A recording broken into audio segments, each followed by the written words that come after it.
안녕하세요. 정은경 변호사입니다. 지난 영상에서 다뤘던 소년 사건에 대해서 조금 더 심층적인 이야기와 그 과정 중에서 부모님이 해주셔야 할 중요한 역할에 대해서 이야기해 보겠습니다.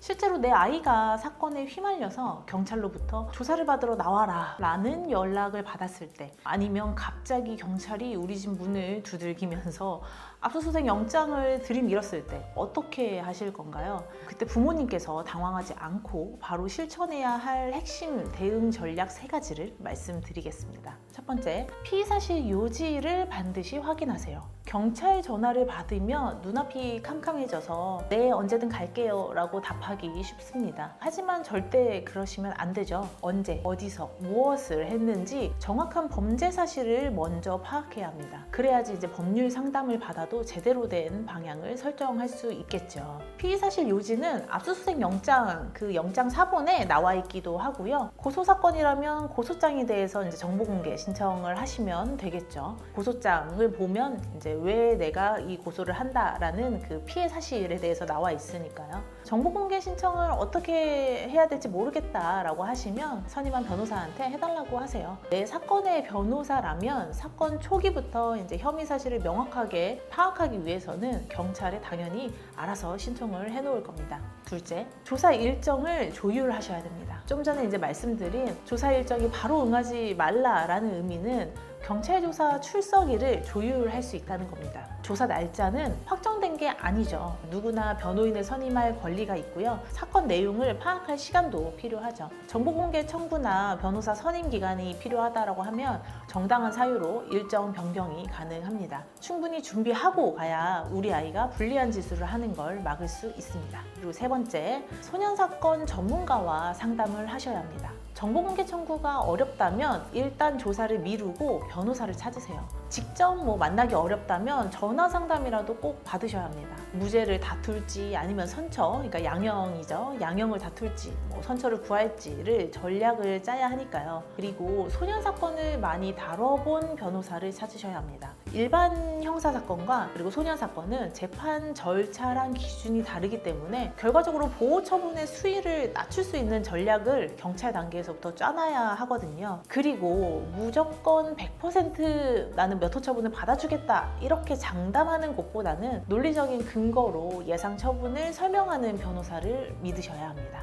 법률 상담을 받을 때는 어떤 것들을 알 수 있을까요? 우선 혐의를 변호사가 검토를 하고 무죄를 다툴 건지 아니면 다 인정하고 양형 자료로 양형을 다툴 건지를 정해야 됩니다. 그 방향을 설정하는 게 제일 중요하겠죠. 만약 무죄를 다툰다라고 하면 무죄를 입증할 만한 증거를 수집해놔야겠죠. 예를 들어서 학폭에서 파생된 범죄라고 한다면 그 피해자와의 평소 관계라던가 대화 내용이라던가 그런 것도 이제 실마리가 될 수가 있겠죠. 이러한 요소는 양형을 다툴 때도 필요하기 때문에 본인에게 유리한 증거는 많으면 많을수록 좋고요. 변호사는 그걸 또 유리한지 불리한지 판단을 해주는 역할을 할 수 있는 거죠. 그런 과정을 통해서 처분 결과를 예측하거나 자백 여부 등 전략이나 방향을 정하게 됩니다. 그렇다면 경찰 단계에서부터 유리하게 사건을 이끌어갈 수 있습니다. 경찰 조사에 필요한 정보는 그래도 일반 형사 사건과 비슷하기 때문에 제가 전에 다뤘던 영상을 참고하셔도 좋을 것 같습니다.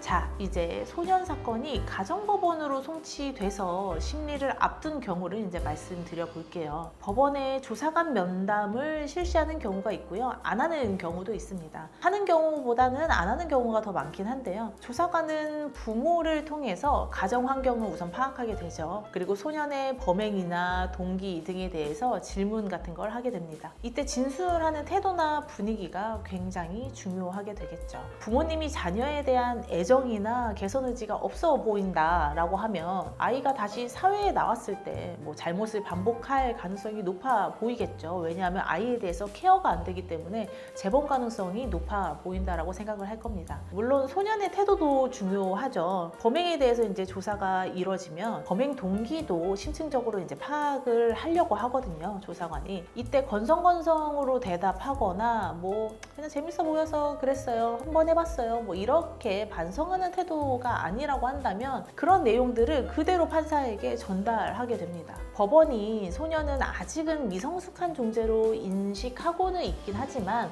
소년 입장에서도 무엇을 하면 안 되는지, 그리고 왜 그런 건 하면 안 되는지에 대해서 이해가 필요하긴 하죠. 그래야 아이가 스스로도 또 누가 봐도 교화와 교정이 가능하다라고 볼 수 있는 거겠죠. 그리고 이제 심리기일이 열려서 심리가 시작되고 나면 보호소년의 인적 사항을 먼저 확인하게 되고요. 그리고 판사가 비행 사실을 고지합니다. 일반 형사 같은 경우에는 공개 재판이 원칙이지만 소년 사건 같은 경우에는 비공개가 원칙입니다. 그리고 보호소년에게 이것저것 묻게 되는데요. 왜 비행을 저질렀냐, 다시는 안 그럴 수 있냐 등등 여러 가지 질문을 하게 됩니다. 판사님 앞에서는 당연히 반성하는 태도와 진정성을 보여주셔야 되는데 그렇지 못하면 그 자리에서 분류심사원 위탁 결정이 내려질 수도 있습니다. 성인으로 치면 법정 구속이 되는 거죠. 변호인은 이 과정에서 아이의 억울한 부분은 걷어내고 교화 가능성을 입증하는 의견서를 미리 제출해서 처분 수위를 낮춰주는 역할을 하게 됩니다. 예를 들어서 공동 범행에서 단순히 그 자리에만 있었던 경우라고 하면 그 책임의 무게를 명확히 구분해 주는 것도 변호사의 몫이 되겠죠.